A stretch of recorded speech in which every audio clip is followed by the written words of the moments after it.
এই জন্য কথা বলার সময় সাবধানে কথা বলবেন। আপনার ভাষা ঠিক করবে আপনি আমার মুরব্বী কিনা, আপনি আমার থেকে শ্রদ্ধা বা সম্মান পাবেন কিনা। আমরা এই বাংলাদেশে যে আশাগুলোকে সামনে রেখে এত তরুণ প্রজন্ম রক্ত দিল, সেই সিস্টেমগুলোর আমরা সংস্কার দেখতে চাই। কোন একজন বড় অফিসার, যত বড়ই অফিসার হোক না কেন, সে যদি কোনো জনগণের সাথে অন্যায় করে, ভয় দেখায়, ক্ষমতার অপব্যবহার করে, তারও বিচার হইতে হবে। আমরা বাংলাদেশে দেখেছি বড় বড় অফিস আছে, নাম দুর্নীতি দমন কমিশন, অথচ সেটাই ছিল বিগত 16 বছর ধরে দুর্নীতির আখড়া। ওটাকে ব্যবহার করে রাজনৈতিক ফায়দা নেওয়া হয়েছে। আমরা বিগত 16 বছরের রাজনৈতিক কালচার দেখেছি।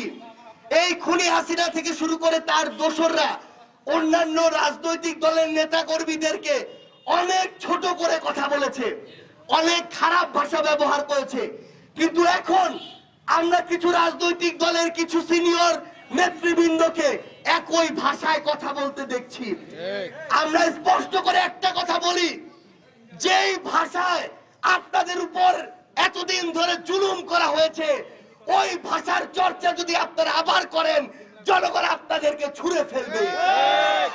আপনারা যদি ওই কালচার সেট করেন, আবার ওই কালচার অন্য কারো দ্বারা ওই কালচারের শিকার আপনারা হবেন।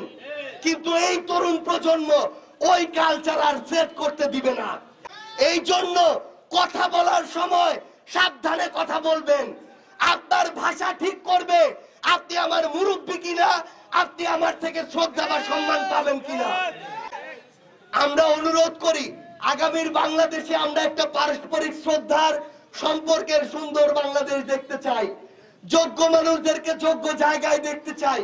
এই জন্য বাংলাদেশের এই উত্তরাঞ্চল, এই নীলফামারী জেলা, এই ডোমার উপজেলার এখানে আমার যারা মায়েরা, বোনেরা, বাবারা, চাচারা, ভাইরা আছেন, আপনারা একসাথে আপনাদের এই উপজেলায় ভালো মানুষদেরকে জনপ্রতিনিধি হিসেবে নির্বাচন করবেন, ভালোর সাথে থাকবেন, খারাপকে তিরস্কার করবেন। আমরা একসাথে আগামীর বাংলাদেশ গড়ব ইনশাআল্লাহ। সে পর্যন্ত সবাই ভালো থাকবেন। ইনকিলাব জিন্দাবাদ, জাতীয় নাগরিক পার্টি এনসিপি জিন্দাবাদ।